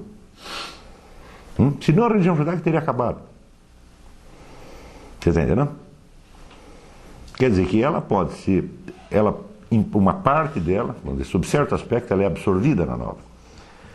Mas sob outro aspecto, ela continua, ela não podia ser revogada. Está entendendo? Então aí surge todo um jogo entre a lei antiga e a lei nova. Está certo? Que é uma das coisas mais bonitas da história humana. Porque, pelos anos seguintes, aqueles que ficam na fórmula antiga, até hoje eles não sabem o que fazer com o tal do Jesus Cristo. E este é o grande problema da história. Você está entendendo? Então é por isso que, vamos dizer, a conversão dos judeus é considerada a etapa final da história humana. Na Bíblia está assim. Está compreendendo? Quer dizer, o fim do mundo é antecedido pela conversão dos judeus. O que significa que se tivesse convertido, teria acabado. Entendeu? Tem gente que tenta precipitar o processo, né? Em vez de converter, tenta eliminar e pronto. De matar todos. Daí não temos mais esse problema. Né? Não acaba mais. A verdade não acaba mais. Então, você pode dizer que a história do mundo é medida, tá certo? Daí para dentro, pela relação entre a lei antiga e a lei nova. Tudo o que se passa na história ocidental pode ser contado pela relação entre, vamos dizer, o princípio da lei e o princípio da graça. Que às vezes parecem se identificar e às vezes parecem ser antagônicos. Agora, isso aí é um mistério que não me cabe explicar. Eu digo, eu sei que é assim. Quer dizer, a partir do advento de nosso Senhor Jesus Cristo, todo o restante da história humana é medido por esta régua. De um lado tem a lei, do outro lado tem a graça. Está entendendo? Que no fundo são idênticas, mas só no fundo. Na superfície da história, às vezes aparecem como antagônicas. Está compreendendo? Por exemplo, uma coisa interessantíssima. Muitas das escolas gnósticas apareceram com a ideia de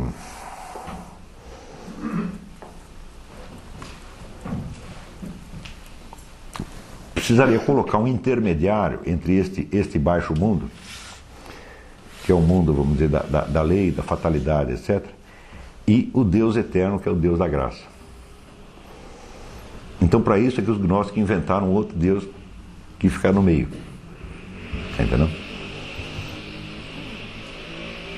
Então, por quê? Porque eles estavam vendo uma contradição entre a lei e a graça. Então tem um Deus bom e um Deus ruim. Está entendendo? Quer dizer, esse já é um efeito colateral disso aí. Quando você vê, por exemplo,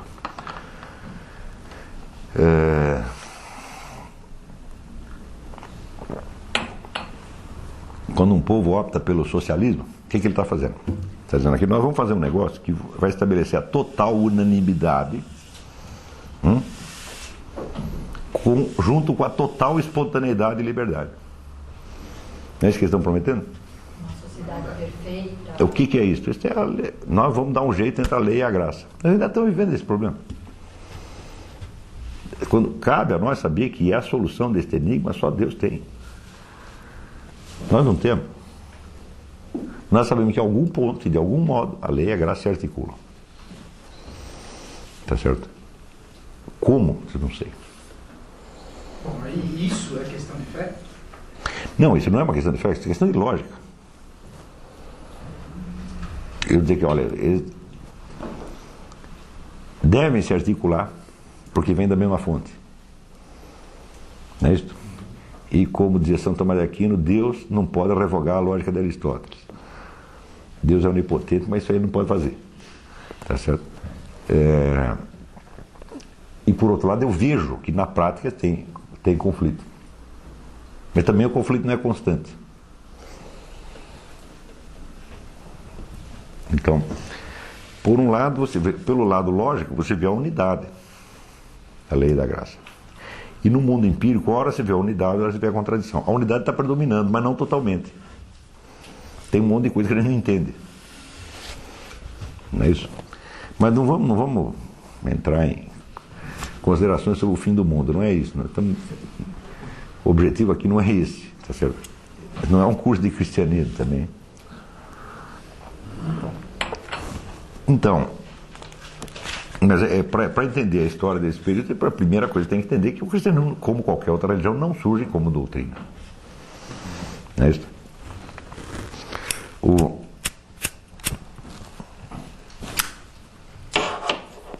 E o negócio da fé, quer dizer, o pessoal faz tanto barulho em torno da fé, né? Que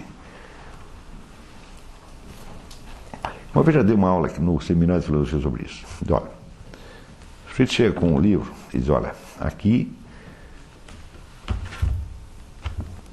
você vai acreditar nisso porque isso é a palavra de Deus.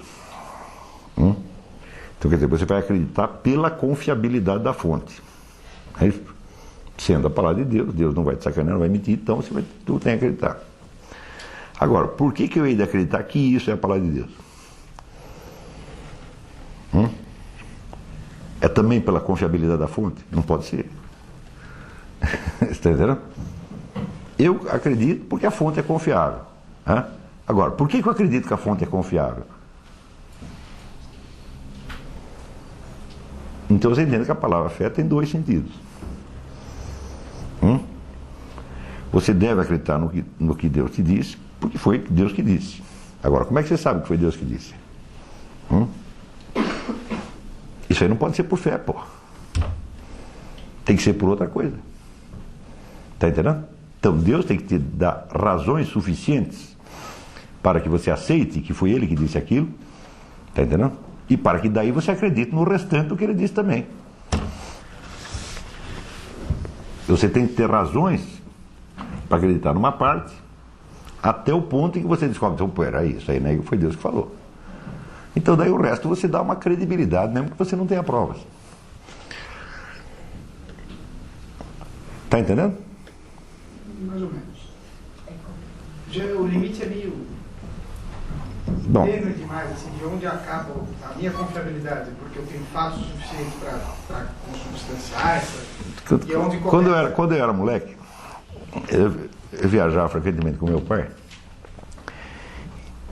e às vezes deixava sentado no trem e ia no bar, tomar café, fumar cigarro, né? E das vezes que ele me mandava um recado: olha, seu pai falou para você ficar quietinho e esperar que ele vai voltar.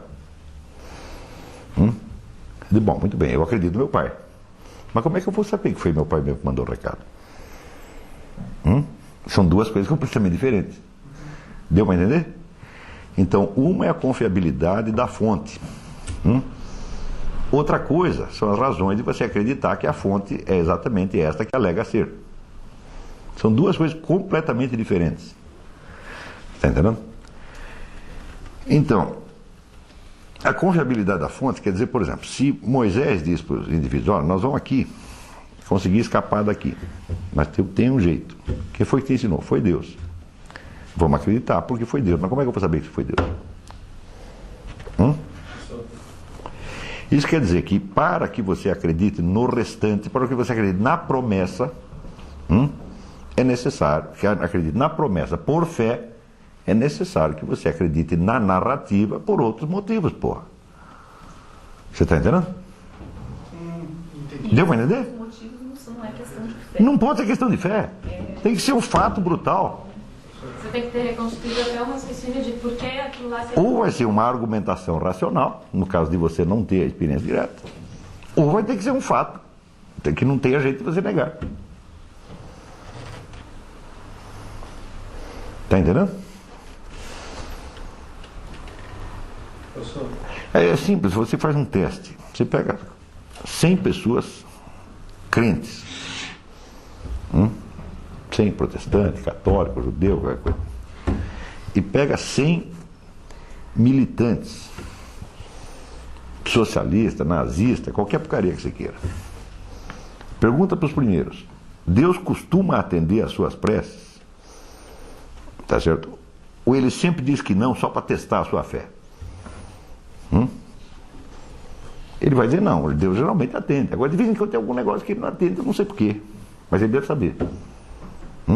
Agora você pergunta para os outros: quando foi que esse regime que você luta atendeu às suas promessas? Nunca. E você continua acreditando. Isso é que é fé.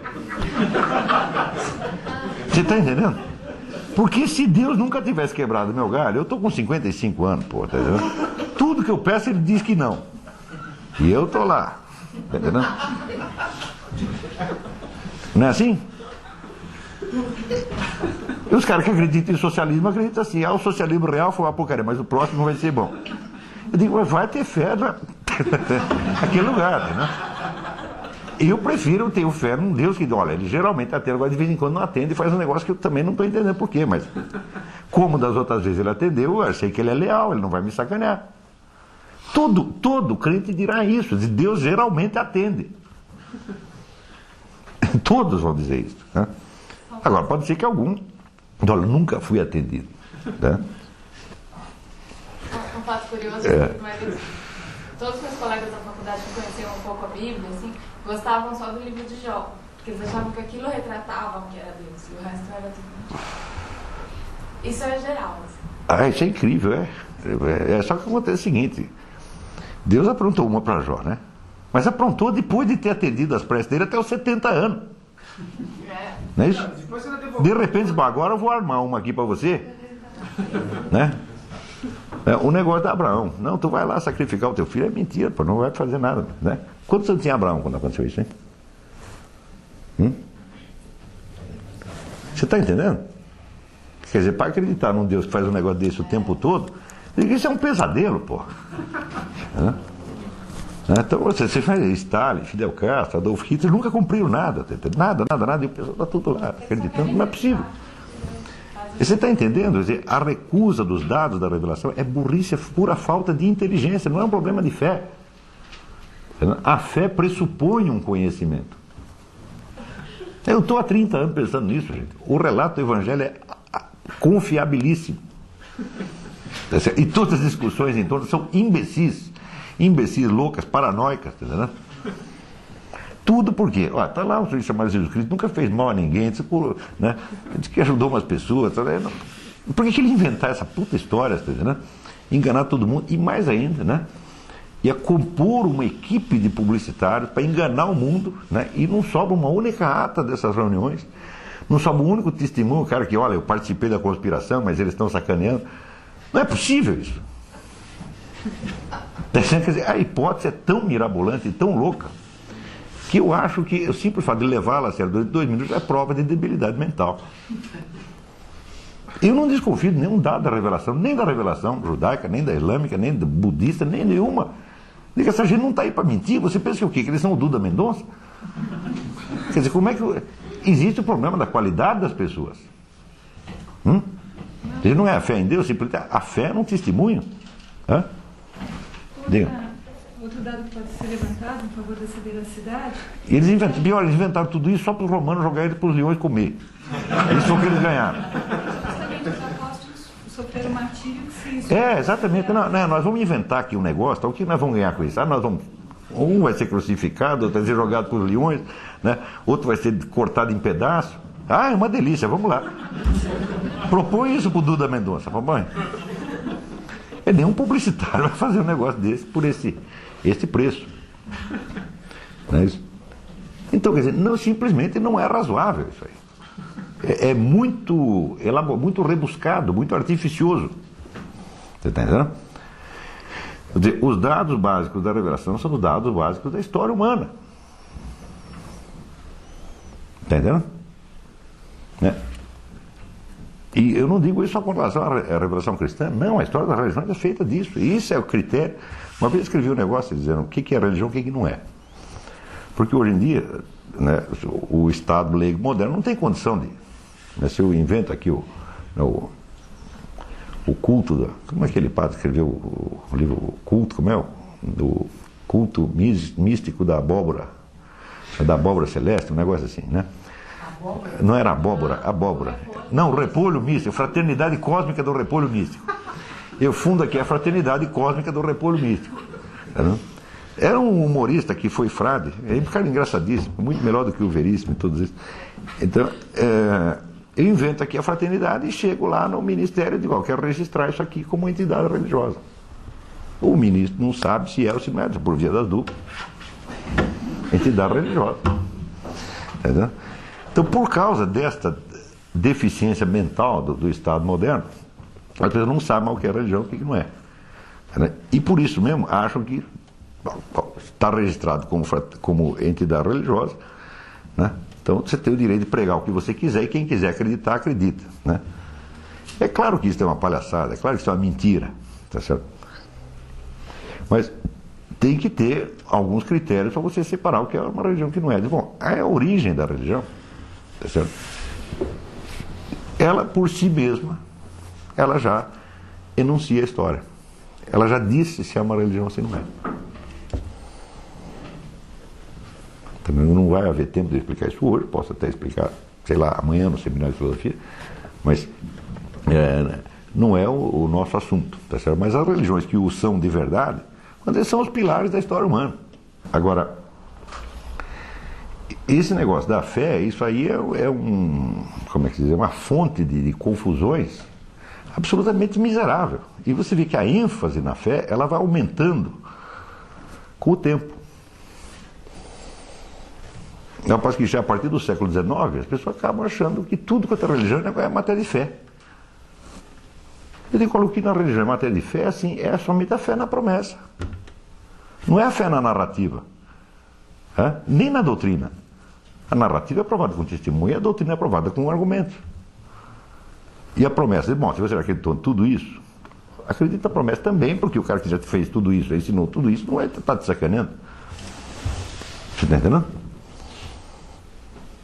Agora, aquilo que é, vamos dizer, provado, demonstrado, ou por experiência direta, ou por testemunho, aquilo é incorporado na doutrina. Está entendendo? Então, a ressurreição do nosso Senhor Jesus Cristo ela em si não é uma doutrina. Mas quando mais tarde se formula a doutrina, se incorpora este fato na doutrina, pô. Mas não quer dizer que ele seja doutrina. Ou ele é um fato ou ele é nada. Está compreendendo? Portanto, a discussão básica não é doutrinal. É discussão do testemunho. Está entendendo? Então, o ponto básico que vai separar o cristão do não cristão não é a crença numa doutrina. Mas a crença no fato. Ora, o fato, por si mesmo, não tem como ser objeto de fé. A não ser no sentido, vamos dizer, da fidedignidade do relato. Agora, uma coisa, eu acredito que aconteceu isso assim, por quê? Porque teve gente que assistiu e contaram, e não tinha nenhum malandro no meio deles, não tinha nenhum publicitário, ninguém estava ganhando dinheiro com isso. Né?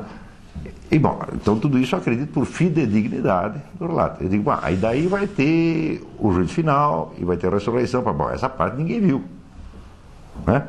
Essa parte você acredita pela confiabilidade da fonte que te falou o resto. Está entendendo? Então isso é a fé. A fé significa apenas, tá certo?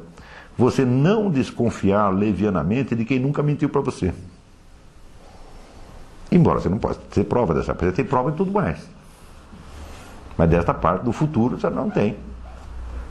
Está entendendo? Agora, idiotas como Kant, porque Kant era um idiota perfeito, assim, toda a linha, tá certo? Acham que toda a religião é matéria de fé, tudo na religião é matéria de fé. O que evidentemente é uma impossibilidade pura e simples. Quer dizer, eu acredito na palavra de Deus porque é palavra de Deus. E por que eu acredito que é palavra de Deus? É porque eu acredito? Porque sim? Simplesmente não é possível.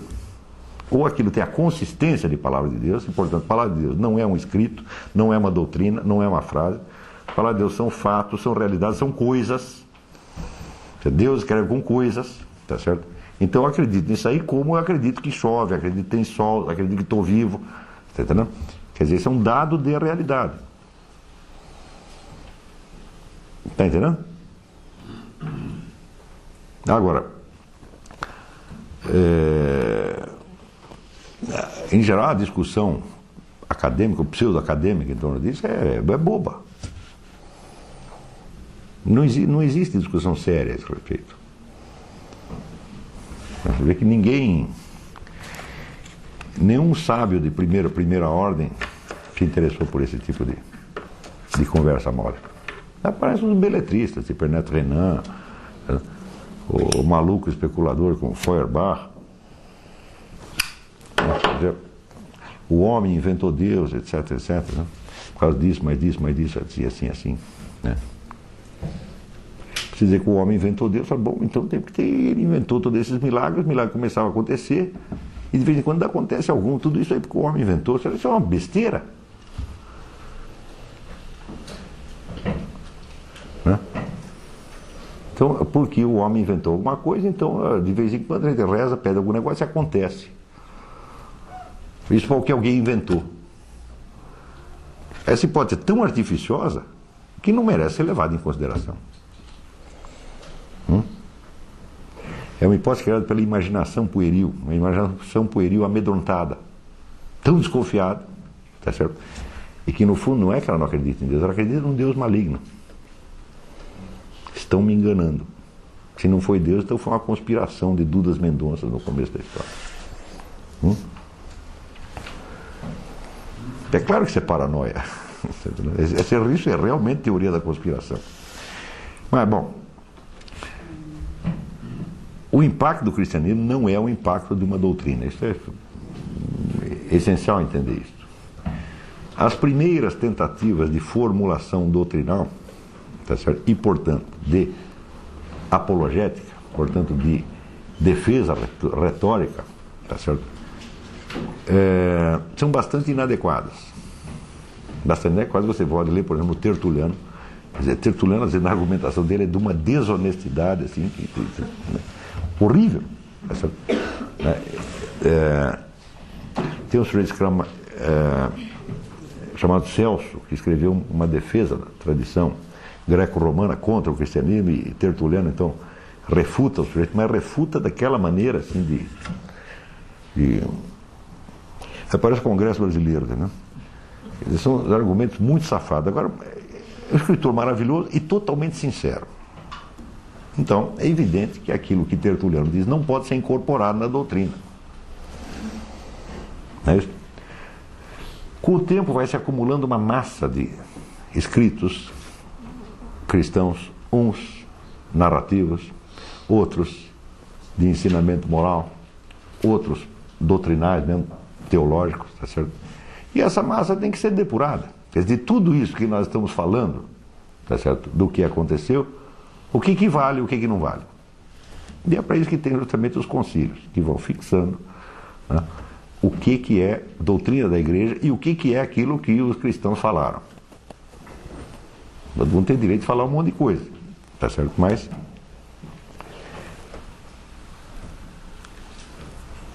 mesmo que um papa fala, não se incorpora na doutrina, a não ser que seja um decreto ex cátedra, que numa vida um papa faz 3 ou 4. O resto que ele diz é a opinião dele. Entendeu?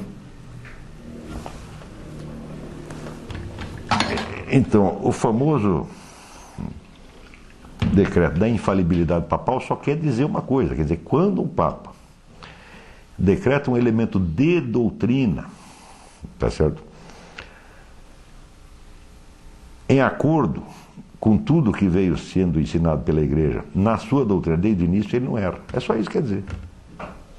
E o resto do tempo ele pode errar em praticamente tudo, como de fato muitos erram.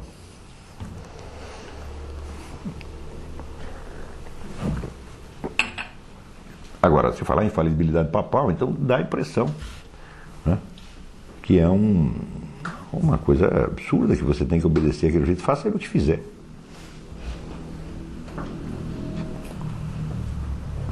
Muito bem. Para que surgisse, dentro do contexto cristão, uma situação similar àquela que foi vivida por Fílon de Alexandria, ainda precisava correr muito tempo. Por quê? Porque era preciso que a doutrina cristã estivesse explicitada, e que o legado greco-romano fosse suficientemente conhecido. Está entendendo? Uma condição que de fato não se cumpriu nos primeiros séculos. Se cumpriu primeiro, porque a doutrina ainda estava, vamos dizer, expressa de maneira muito rudimentar e nebulosa. O que você tinha era a recordação de fatos ainda muito recentes, fatos cujas consequências ainda continuaram a repercutir pelos séculos, com toda a perseguição, martírios e milagres, etc, etc. Quer dizer, tudo aquilo ainda estava acontecendo, tá certo? Então, não era, evidentemente, vivido como doutrina, mas como acontecimento real, tá certo? Para que isso virasse doutrina, é necessário que haja um grande afastamento, é isso? E que toda a fase de narrativa e de discussão retórica tenha passado. Você vê que os grandes autores já do período escolástico, que é o suprassumo do pensamento cristão, praticamente já não se dedicam à apologética, e quando fazem apologética, não fazem apologética retórica, como Tertuliano, mas fazem apologética dialética, filosófica, como Santo Tomás de Aquino faz na Suma contra os Gentios. Mas isso é uma situação muito posterior. Portanto, nada de projetar isto, e muito menos projetar a nossa situação atual sobre as origens do cristianismo. Está entendendo? Então, isso também quer dizer que quando um cristão dos primeiros séculos toma posição a favor ou contra do legado filosófico grego, ele não sabe direito do que ele está falando. Porque ele nem tem vamos dizer, a expressão suficiente da doutrina cristã para poder confrontá-la com uma outra doutrina, e nem tem o conhecimento adequado do legado grego, que já estava em plena decomposição. Nós não podemos esquecer que um monte de livros tinham desaparecido aí. E que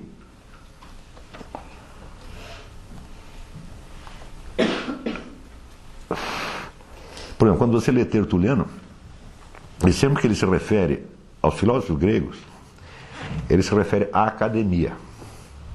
Vocês da academia, tá, não? E ali na academia ele mete platônicos, aristotélicos, estoicos, cínicos, etc. Para ele tudo academia. Então você vê como a informação do cara era deficiente. Então não existe a possibilidade de uma confrontação efetiva, a não ser muitos séculos mais tarde. Então precisa o quê? Precisa ter, pelo lado cristão, precisa ter tido muitos concílios e ter estabilizado um certo corpo de doutrina. E pelo lado greco-romano, precisa ter resgatado aquela papelada toda e botado em ordem. Entendeu? Então, isso quer dizer que os primeiros confrontos, como você vê em Santo Irineu, em Tertuliano, em Orígenes, em Clemente de Alexandria, não são uma confrontação sistemática e para valer. São apenas, vamos dizer, um entrechoque de impressões. Tá entendendo? Quer dizer, eu tenho impressão de que a doutrina cristã diz assim, assim, assim. Tá entendendo? Eu tenho impressão que ser cristão é isso, assim, assim, assim. E tenho impressão que os gregos dizem aquilo outro. Mas quando você vai ver, há uma boa quantidade de fantasmagorias. Como existiam fantasmagorias no próprio Philon. Porque o Philon também conhecia a doutrina mosaica de maneira muito deficiente, porque ele nem falava hebraico. Ele conhecia através de uma versão, chamada versão dos 70, que eram 70 eruditos, judeus que fizeram uma tradução para o grego. E fizeram a tradução para o grego por quê? Porque os filhos, os netos já não sabiam falar hebraico. Vocês viram a confusão que estava. Então isso quer dizer, o judaísmo que o Philon defende, tá certo? É um pouco duvidoso. Você não sabe se é o judaísmo exatamente aquilo. É o judaísmo tal como ele o imaginava. Ele não é um porta-voz autorizado da ortodoxia judaica. Ele é um filósofo que pegou o que sobrou de judaísmo na cabeça dele e defende aquilo. Está compreendendo? E o conhecimento que ele tem dos filósofos gregos também é deficiente, porque ele também mistura. Ele mistura estoicos com platônicos, atribui a um o que é do outro. Tá, né? Então todo esse período, vamos dizer, foi um período de uma imensa confusão. Essa confusão aparece no próprio Philon, tá, que está alheio a essa questão cristã. Tá certo? Nesta confusão, tá certo, é que aparece um monte de seitas, tá certo? Tentando resolver existencialmente certas contradições que eles viviam na carne, de algum modo, tá certo? Essas seitas todas não podem ser consideradas filosóficas, por quê? Porque não há nenhum empenho de investigação. Há um empenho, vamos dizer, de formular uma saída prática, tá certo? Para um problema existencial. E em nome da solução se inventava um pretexto doutrinal qualquer. Feito inventava, não é um Deus, são dois, tem um bom, outro mal. É um arranjo doutrinal que o indivíduo fazia, de certo modo, para expressar o seu próprio desconforto existencial. Tá certo? Este desconforto que gera as seitas gnósticas, ele é um elemento constitutivo da condição humana. Isso quer dizer que gnosticismo não é nem o nome de uma doutrina, porque existem tantas escolas gnósticas que se você quiser reduzir aquilo a uma unidade, você mora louco e não consegue. Entendeu?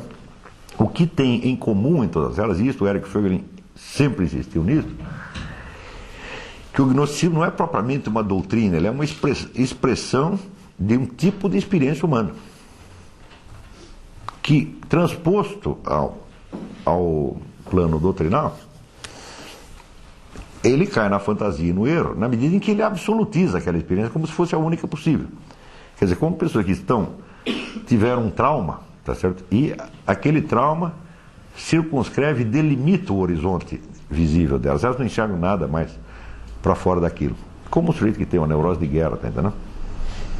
Então, o gnosticismo é uma expressão do sofrimento humano, do sofrimento real, verdadeiro e até justo, tá certo?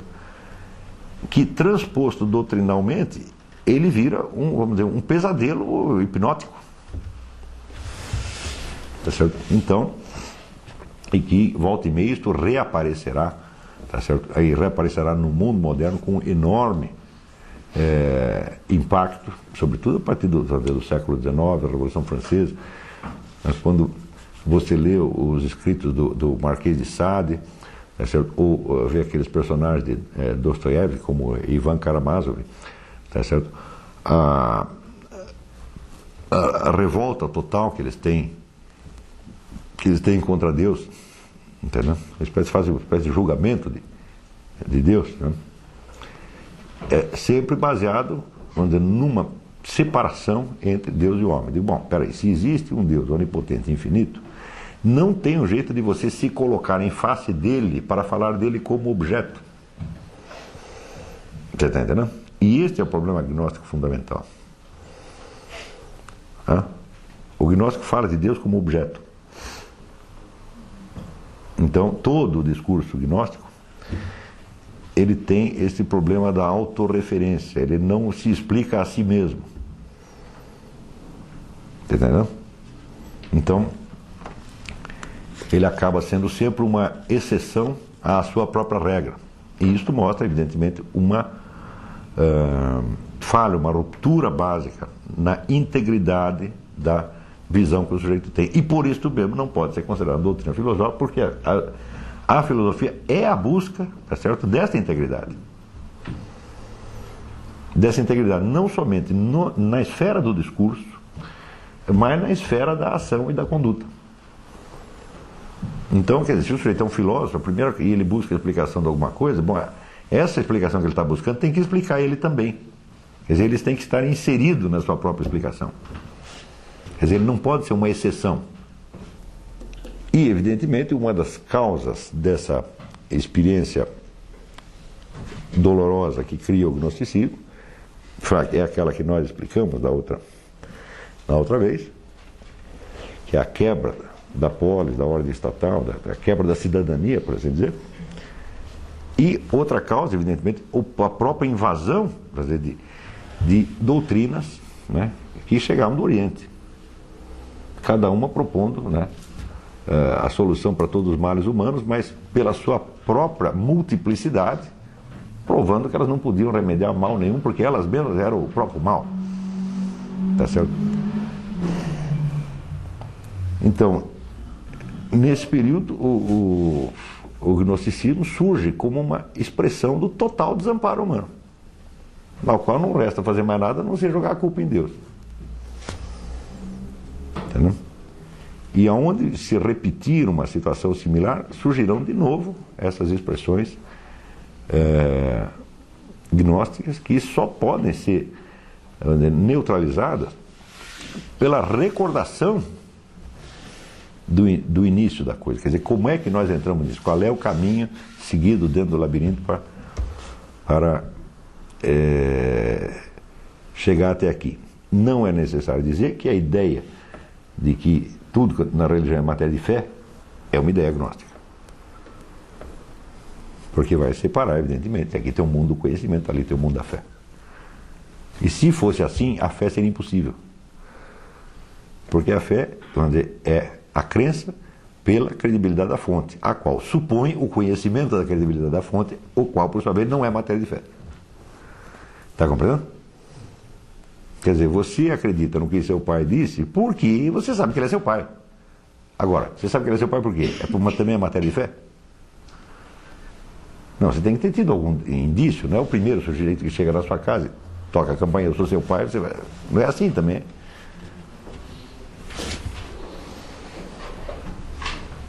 Está compreendendo? Então, uma montanha de problemas filosóficos daí para dentro surgirão desta ruptura da integridade da visão do cosmos, tá certo? Que se expressa justamente nesta propensão gnóstica de encarar a realidade como se fosse uma coisa projetada no palco. Praticamente todos os problemas filosóficos, os grandes erros e desastres filosóficos que acontecerão muito mais tarde no mundo moderno, têm aí a sua raiz. E por isso que sem esse estudo do cristianismo, das origens do cristianismo, é impossível você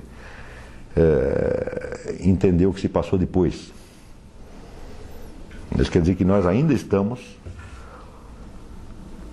vivendo o drama da relação dialética entre a lei e a graça, dentro do qual surge uma quantidade de sofrimento muito grande,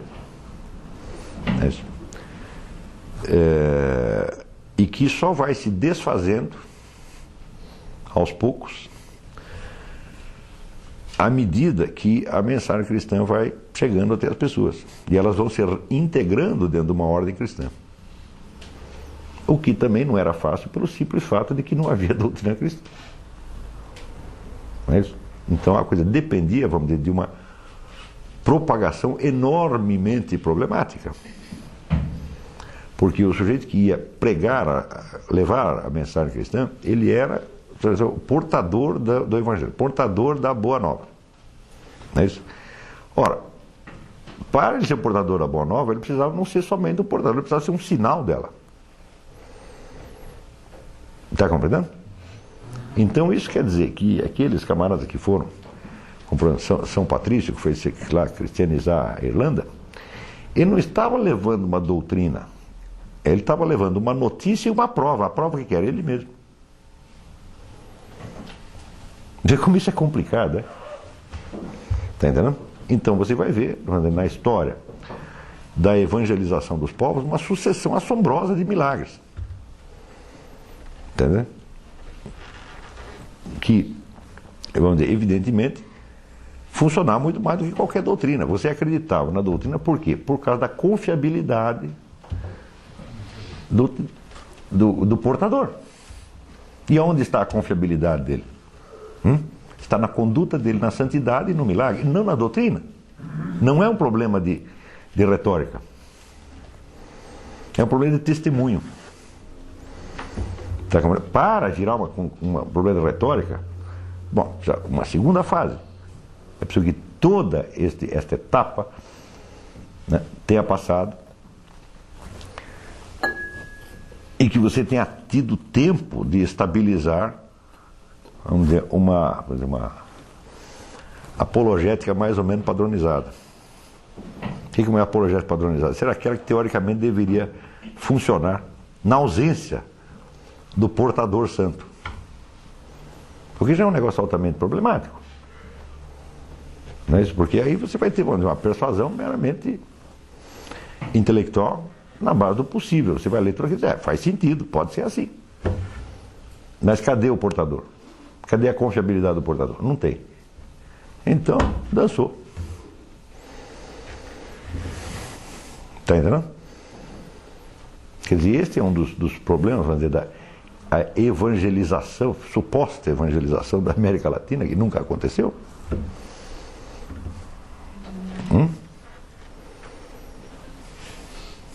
Quer dizer, que foi a evangelização retórica.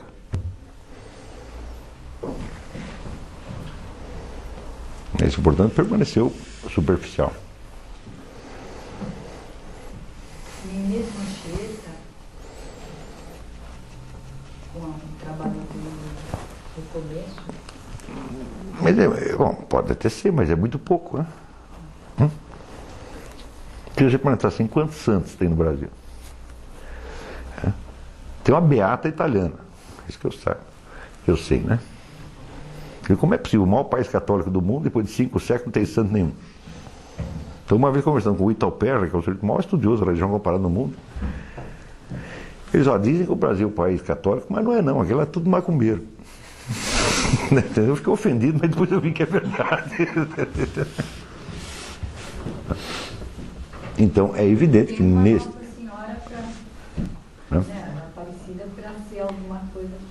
Mas isso aí tem, você pega lá a Irlanda, tem 10 santos por metro quadrado, é uma história de milagres assombrosos, né? Todo lugar tem isso, na Espanha, na Itália tem, na França tem, né? Aqui o cristianismo nem começou, só se começar com o Leonardo Boff. Como é? Sim, tem algumas coisas, mas compara isso com a história da evangelização da Europa. É de uma pobreza atroz. Fala, bom, então peraí, então o que chegou aqui não é o cristianismo. É assim, é o xerox, do xerox, do xerox, do xerox, do xerox, do xerox, no fim. Quer dizer, uma vaga recordação do cristianismo. Por isso mesmo, as nossas discussões a respeito são superficiais, não são baseadas no fato, na experiência, são baseadas em palavrório. Tá? Então, enfim, tem muita retórica, muito blá blá blá, mas ninguém sabe do que está falando. Eu acho que, bom, com isso aqui dá para entender, vamos dizer, o impacto e a origem da problemática filosófica subsequente neste drama dos primeiros séculos. Nós ainda estamos vivendo isso. Eu pretendo demonstrar isso mais para dentro. Tá? Então por hoje é só. Obrigado.